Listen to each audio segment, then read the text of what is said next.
Et les Ardennes à la traîne aussi. Côté tourisme, l'INSEE vient de publier une nouvelle étude. Jaël Galichet nous la détaille. Bonsoir Jaël.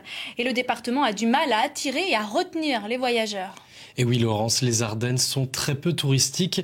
Pourtant le département mise beaucoup sur ce secteur pour dynamiser son activité économique. Ce qui fonctionne dans les Ardennes, ce sont les campings qui sont même surreprésentés par rapport aux hôtels. Pour vous donner une idée, le département totalise 10% des emplacements de camping de toute la région Grand Est. Ce sont au total 2300 emplacements.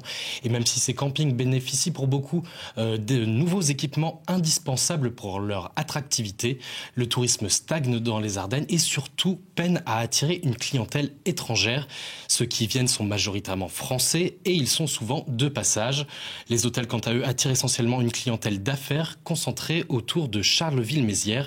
Et pour ce qui est du tourisme, disons, plus classique, il est généré grâce aux principaux sites du département, comme le château de Sedan, par exemple. Et comment se situent les Ardennes par rapport aux autres territoires du Grand Est? Alors, regardez ces chiffres. Même en Champagne-Ardenne, les Ardennes sont le parent pauvre de ce secteur et ne représentent que 2% du tourisme de la région Grand Est, ce qui équivaut à environ 5500 nuitées en 2017.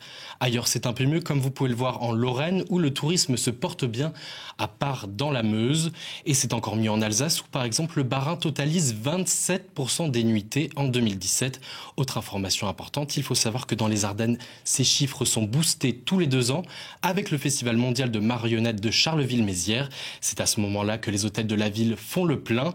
Et ce festival n'aura pas lieu cette année, mais en septembre 2019, Laurence. Merci beaucoup Jaël. Et plus